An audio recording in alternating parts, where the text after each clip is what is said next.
Les sacs en papier de course s'enfonçaient dans les plis de mes doigts alors que je passais la porte d'entrée. Je venais d'enchaîner un service de 10 heures au cabinet, j'avais sauté le déjeuner, et j'avais quand même fait un détour pour acheter du lait d'amande, de l'huile d'olive, et cette marque exacte de biscuits que maman réclamait. Le couloir sentait le produit pour sol et les oignons frits. Mes chaussures grinçaient sur le carrelage. Personne ne leva les yeux. Je posai les sacs sur le comptoir en soupirant. Mes poignets me faisaient mal. Derrière moi, la voix de papa fendit l'air. « Tu as eu mon message ?» Je me retournai à moitié.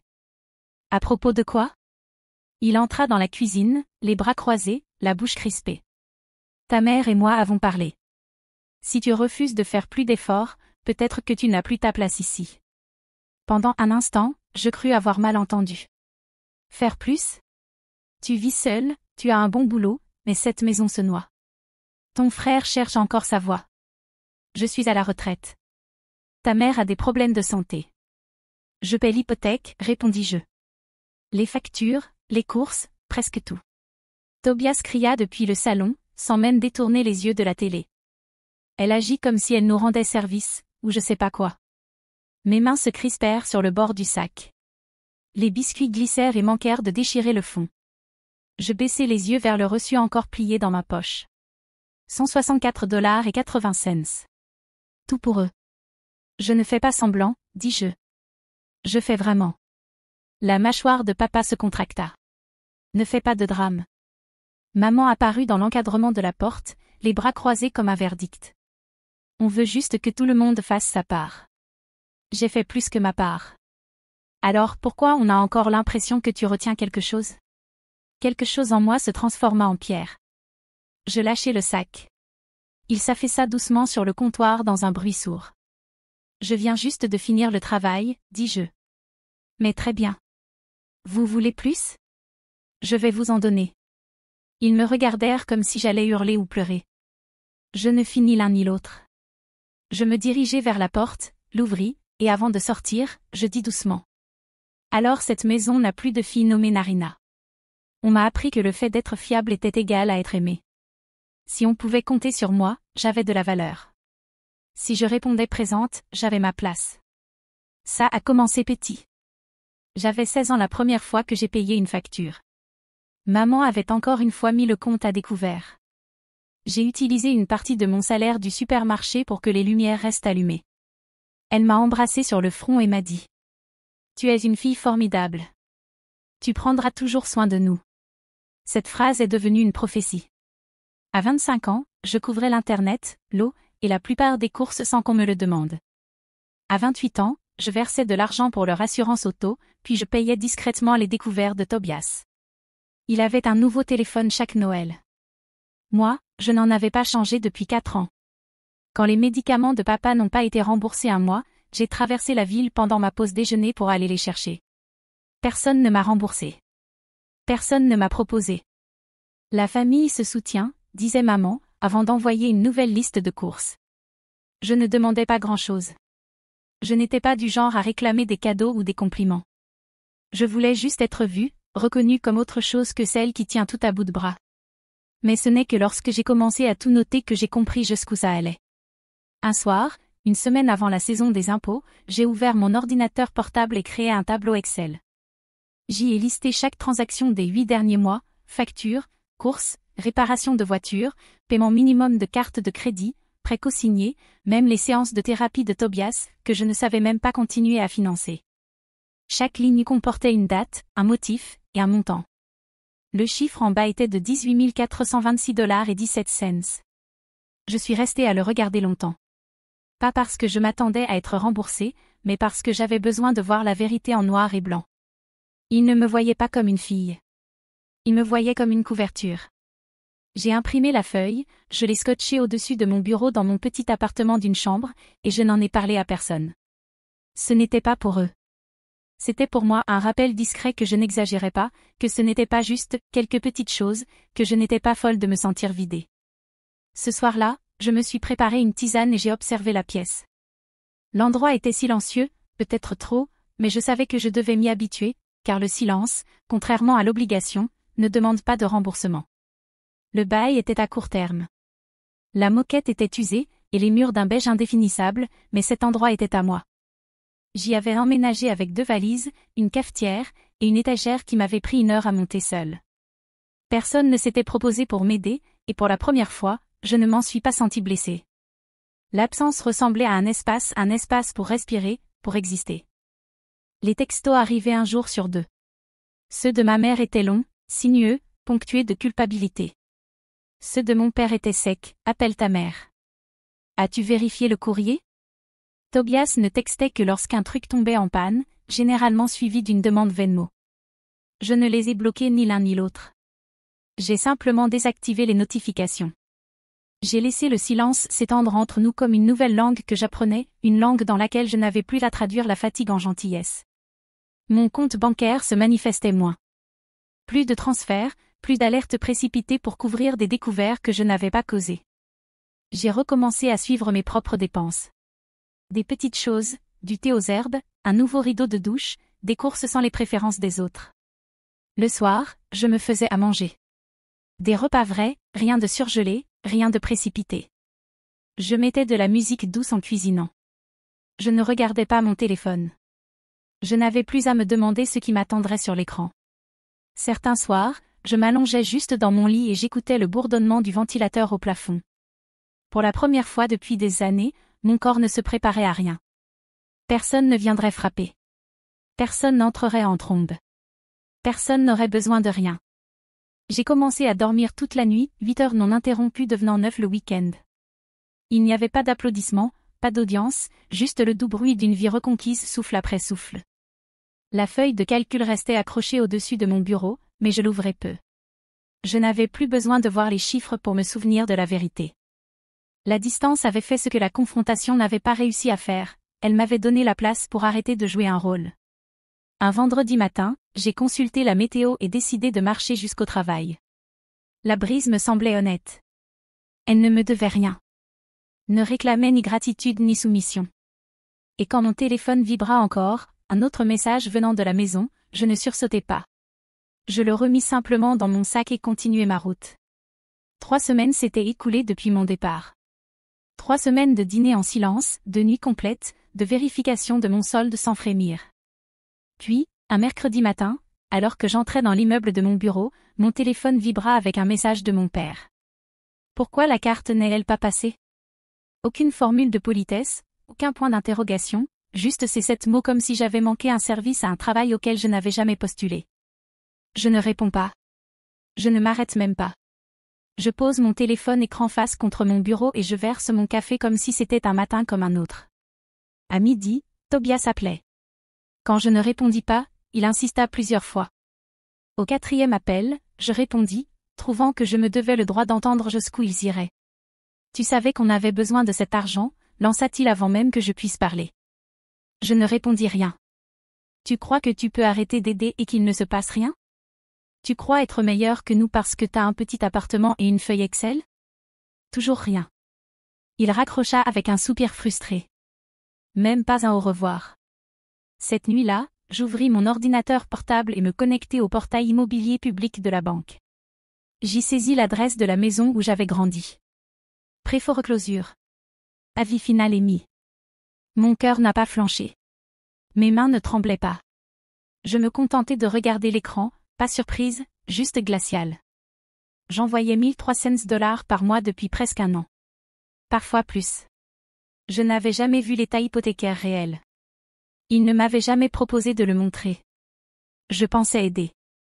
Je pensais éviter l'effondrement. Mais maintenant je voyais clairement. L'argent n'allait pas à la banque. Il allait ailleurs. Je fermai l'onglet. Je n'avais plus besoin des détails. La vérité suffisait. Ils n'avaient pas besoin d'une fille. Ils avaient besoin d'un système. Et ce système venait de s'effondrer. Je me versai un verre d'eau et m'assis par terre à côté de ma petite table. Pas de musique, pas de bruit. Ils allaient maintenant paniquer, me blâmer, me culpabiliser, détourner le silence en égoïsme. Mais je ne faisais plus partie de leur structure.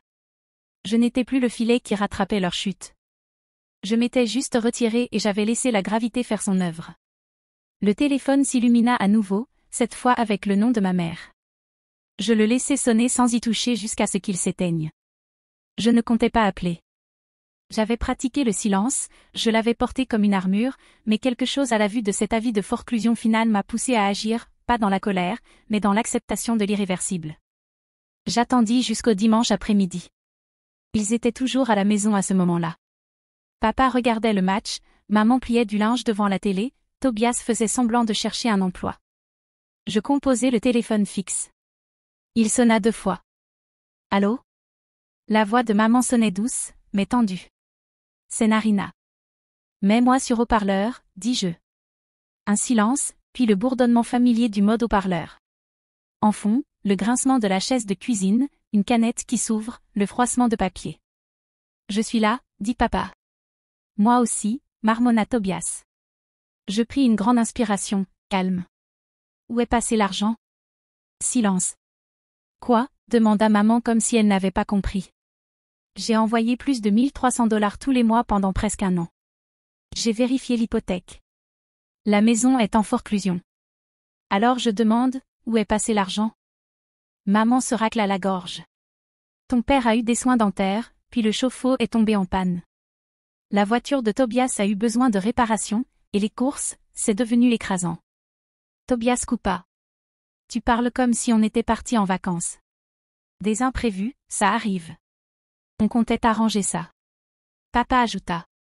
Ce n'était pas pour te tromper. On ne voulait pas te mentir. Les choses nous ont juste échappé.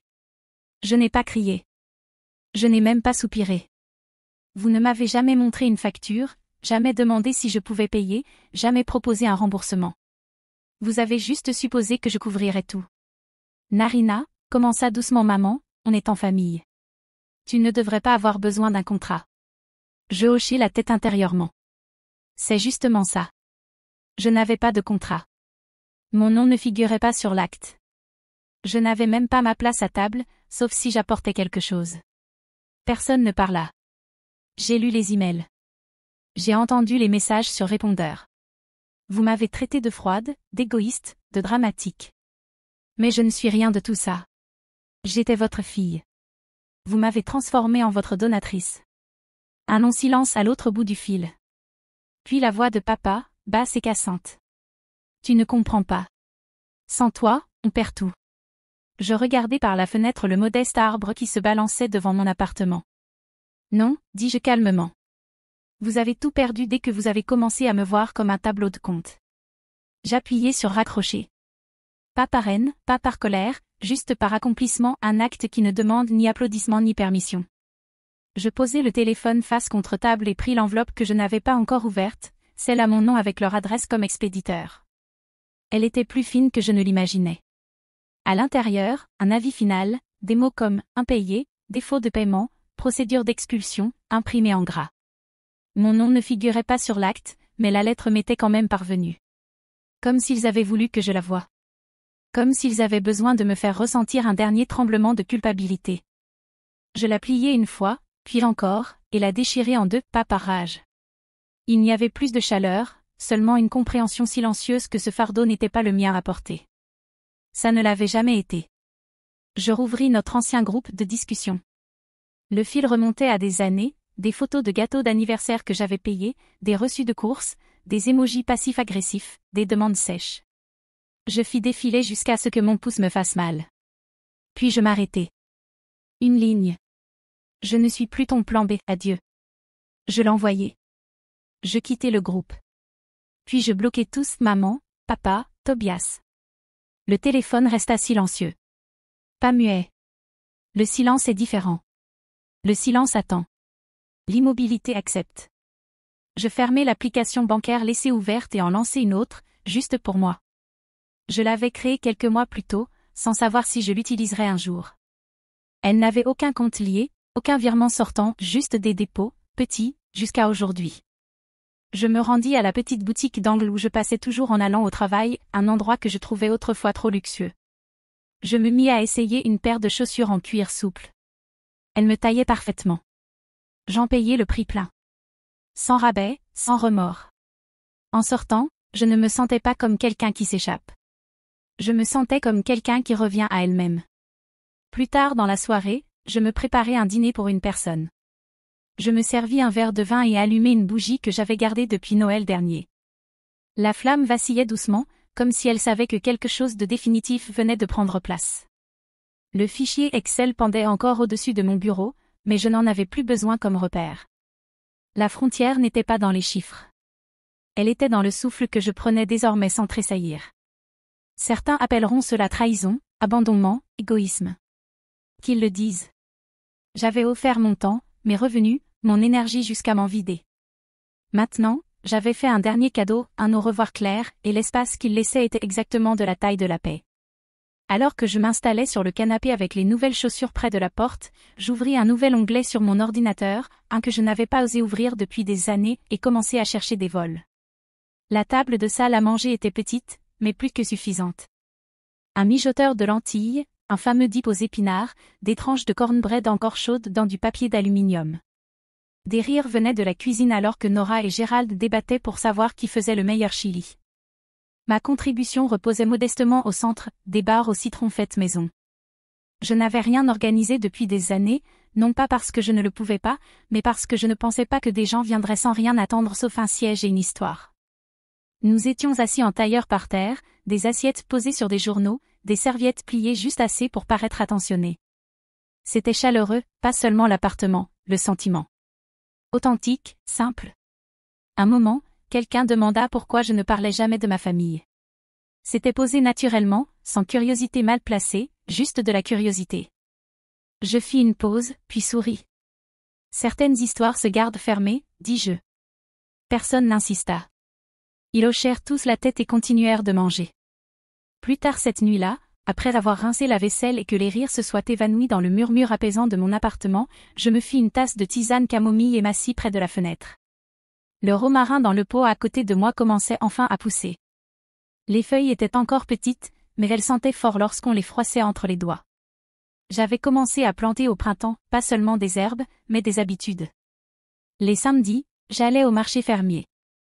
Les mercredis, je faisais du yoga. Certains matins, je faisais la route jusqu'au travail sans regarder mon téléphone. Et dans les instants de silence entre tout ça, j'écrivais des listes, des livres que je voulais lire, des lieux où je voulais aller. Le Maine était en tête.